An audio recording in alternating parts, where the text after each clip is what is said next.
Hello everyone, welcome back our YouTube channel Ashish Tiwari. My name is Muskan. की इस video में हम बात करेंगे हमारा यूनिट नंबर सेकंड का ही चैप्टर नंबर फोर्थ है। लास्ट वीडियो में हमने चैप्टर नंबर थर्ड को कंप्लीट किया था। जिसने लास्ट वीडियो नहीं देखी है वीडियो देख लीजिएगा तो आपको इस चैप्टर से रिलेटेड जो कॉन्सेप्ट है वो क्लियर हो जाएंगे।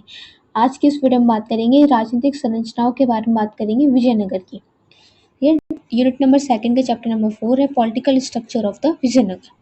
तो इंट्रोडक्शन देख लेते हैं। इससे पहले हम बात करते हैं कि किसी ने अगर व्हाट्सएप चैनल ज्वाइन नहीं किया तो आप व्हाट्सएप चैनल ज्वाइन कर लीजिए और डेली अपडेट्स के लिए आप हमारा व्हाट्सएप चैनल ज्वाइन कर सकते हैं। ठीक है, अपनी क्वेरीज के लिए आप हमारे इंस्टाग्राम पेज फॉलो करके वहाँ जाकर पूछ सकते हैं या फिर कमेंट सेक्शन में भी। तो चलिए, इसमें सबसे पहले इसका हम परिचय, इंट्रोडक्शन एंड परिचय। तो विजयनगर जो साम्राज्य है जो कब से कब तक है, वो 1336 से 1565 ईस्वी तक रहा था। ये दक्षिण भारत का सबसे शक्तिशाली साम्राज्य रहा था विजयनगर साम्राज्य। तो Vijayanagar empire 1336 and 1565 AD was the most powerful empire of the South India। South India का मोस्ट पावरफुल एम्पायर था। तो इसकी जो स्थापना है वो हरिहर और बुक्का जो संगम वंश है उन्होंने की थी। तो it was the foundation of the Harihar and Bukka Sangam dynasty, ये संगम वंश से बिलोंग करते थे। तो विजयनगर की जो भौगोलिक स्थिति थी उसके बारे में बात करते हैं। एक सेकेंड। ये जो साम्राज्य है ये हिंदू संस्कृति, कला, व्यापार और प्रशासनिक जो शक्ति है ये उसका भी केंद्र बन गया था। ठीक है, the empire become the centre of the Hindu cultures, art, trades and administration power. Vijayanagar की जो भौगोलिक परिस्थितियां हैं, यहाँ पे विजयनगर आज का एक हम्पी, कर्नाटक, तुंगभद्रा नदी के किनारे स्थित है। आज अगर आप देखोगे ना तो ये कर्नाटक के तुंगभद्रा नदी के किनारे स्थित एक शहर है। तो Vijayanagar today Hampi Karnataka was situated on the banks of the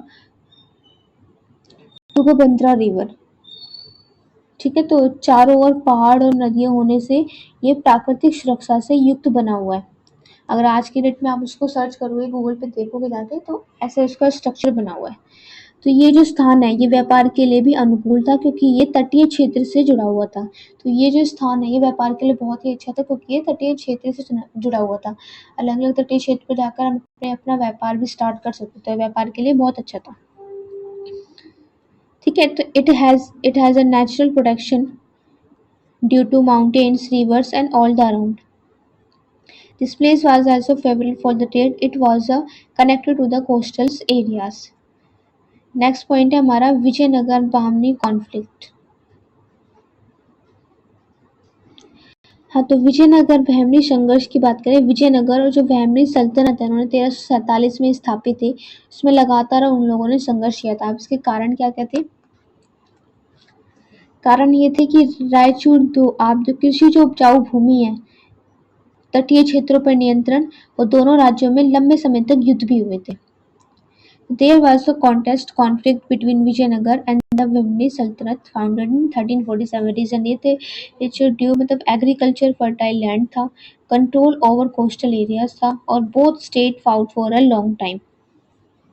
अब विजयनगर की शासन व्यवस्था की बात की जाए तो इसमें केंद्रीय प्रशासन की बात करेंगे, जिसमें सेंट्रल एडमिनिस्ट्रेशन की बात करेंगे, जिसके अंदर राजा जो है वो सर्वोच्च होता है, सबसे ऊपर होता है। जो किंग होता है वो सुप्रीम होता है और मंत्री परिषद, सेनापति, महाप्रधान आदि ये जो महत्वपूर्ण पद माने जाते हैं। Council of the minister, commander, chief, ये सारे इनके इम्पोर्टेंट पोस्ट होते हैं।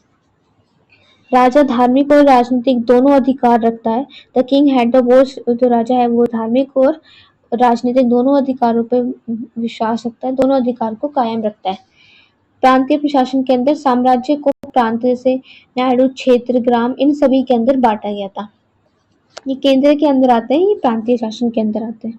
तो प्रोफेशनल एडमिनिस्ट्रेशन के अंदर जैसे प्रांतीय शासक होता है वो नायक होता है। ठीक है, प्रोविंशियल जो रूलर होता है वो नायक होता है। तो नायक looked after local administration, army, tax collection. तो नायक का क्या काम होता है देखना, ये नायक जो स्थानीय प्रशासन, सेना और कर संग्रह ये सभी चीजें वो लोग देखते हैं। अब न्याय विभाग, तो जस्टिस डिपार्टमेंट में क्या काम होता है? जो राजा है वो सर्वोच्च न्यायाधीश ही होता है। धार्मिक शास्त्रों परंपराओं के आधार पर वो न्याय करते हैं। Justice was done on the basis of the religious scriptures and tradition के थ्रू। मंदिर और पंचायत स्तर पर भी न्यायालय थे। There was the courts at the temples and panchayat level as well. अब विजयनगर की अर्थव्यवस्था की बात करते हैं। तो इकोनॉमी में एग्रीकल्चर की बात करेंगे, ठीक है, कृषि के बारे में। तो जो कृषि है वो विजयनगर की अर्थव्यवस्था का एक आधार थी। सिंचाई के लिए नहरें और टैंक बनाए गए थे और मुख्य फसलें क्या थी वहाँ की? धान, गन्ना, दालें। तो agriculture was the base of the Vijayanagar economy. Canals and tanks was fuel for the irrigation and main crops paddy, sugar cane, pulse. व्यापार की बात करें तो जो आंतरिक जो बाहरी व्यापार है वो दोनों थे इसमें। Both internal and external trade दोनों ही इन सबका व्यवहार होता था। और तटीय बंदरगाहों ने अरब, पुर्तगाल और एशियाई देशों से इन लोगों ने व्यापार करना शुरू किया था। और इनकी मुख्य वस्तुएं क्या थी? घोड़े, मसाले, रतन, कपड़े, ये सभी। तो the trade with the Arab and Portugal and the Asian countries from the coastal post. और मेन जो इनकी कॉमोडिटीज थी वो हॉर्सेस थे और स्पीशीज थी, जेम्स एंड क्लोथ्स।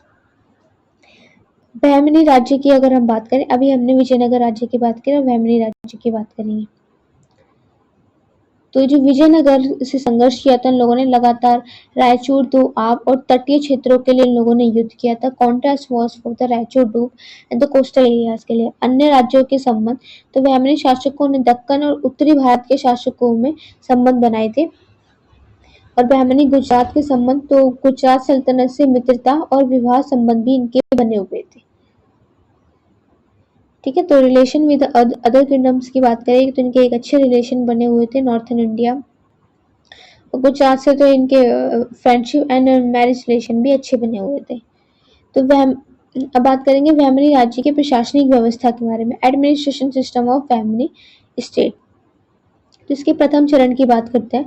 तो प्रारंभिक काल में सुल्तान के अधीन में केंद्रीकृत शासन है उसको कायम किया गया था। तो फर्स्ट फेज में centralise rule under the sultan in the initial period. Second phase में अमीर जो अभिजात वर्ग के लोग हैं, मतलब जैसे बड़े बड़े जो लोग आते हैं, राजा हो गए, मंत्री परिषद हो गए और जमींदार हो गए, ये सारे जो अभिजात वर्ग के अंदर आते हैं। तो अमीर जो अभिजात वर्ग है उनका प्रभाव बढ़ने लगा था, सत्ता में गुटबाजी होने लगी। तो influence of the aims increase and the factionalism in the power. तीसरे चरण में क्या हुआ था? थर्ड फेज में एडमिनिस्ट्रेशन स्ट्रक्चर वीकेंड हुआ था, मतलब प्रशासनिक जो ढांचा है ना वो कमजोर पड़ने लगा था। और अंत में जो बहमनी राज्य है वो 5 स्वतंत्र सल्तनतों में बट गया था, जैसे बीजापुर में, गोलकुंडा में, अहमदनगर में, बरार से विदर्भ, इन सभी जगहों में। तो एडमिनिस्ट्रेशन स्ट्रक्चर वीकेंड वो कमजोर होता गया था एडमिनिस्ट्रेशन वहाँ का। और ultimately the Bahmani state was divide into the 5 independent सल्तनत, जैसे बीजापुर, गोलकुंडा, अहमदनगर, विरार, विदार, इन सभी जैसे छोटे छोटे स्टेटों में वो डिवाइड हो गया था। ठीक है, तो निष्कर्ष है कि विजयनगर और बहमनी दक्षिण भारत की दो प्रमुख राजनीतिक शक्तियां थी। विजयनगर जो हिंदू संस्कृति और प्रशासन का केंद्र था और बहमनी जो दक्कन की मुस्लिम सल्तनत का एक केंद्र था। और दोनों के बीच संघर्ष ने दक्षिण जो भारत है उसकी राजनीति और संस्कृति को प्रभावित भी किया था। तो Vijayanagar the Bahmani were two major political powers of the South India. So Vijayanagar, center of the Hindu cultures and administration, and Bahmani, the Muslim Sultanate of the Deccan. तो conflict between the two influence and the politicals culture of the. तो इसमें mainly इस chapter के अंदर आपको difference बताया गया है विजयनगर के शासन के बारे में, अर्थव्यवस्था के बारे में, कृषि के बारे में और बहमनी साम्राज्य के बारे में, उनका साम्राज्य कैसे खत्म हुआ उस चीज़ के बारे में। मेन इन दोनों जगहों के डिफरेंसेस के बारे में बताया गया। तो बस इस चैप्टर में यही था, आपको यही कवर करना है इसके अंदर। ठीक है, इसकी पीडीएफ आपको हमारे टेलीग्राम चैनल पर मिल जाएगी, जिसकी लिंक आपको डिस्क्रिप्शन बॉक्स में दी गई है, वहाँ से जाकर आप ज्वाइन कर सकते हैं। डेली अपडेट्स के लिए आप हमारा व्हाट्सएप चैनल ज्वाइन कर सकते हैं, उसकी लिंक भी आपको डिस्क्रिप्शन बॉक्स में दी गई। कोई भी डाउट है तो आप कमेंट सेक्शन में पूछ सकते हैं या फिर इंस्टाग्राम पेज पे फॉलो करके पूछ सकते हैं। ठीक है, तो ये जो हमारी चैप्टर यूनिट नंबर 2 का चैप्टर नंबर 4 है वो कंप्लीट हो गया। नेक्स्ट वीडियो में हम इसके चैप्टर नंबर 5 को कवर करेंगे। तो मिलते हैं हमारी नेक्स्ट वीडियो के अंदर। Thank you for watching.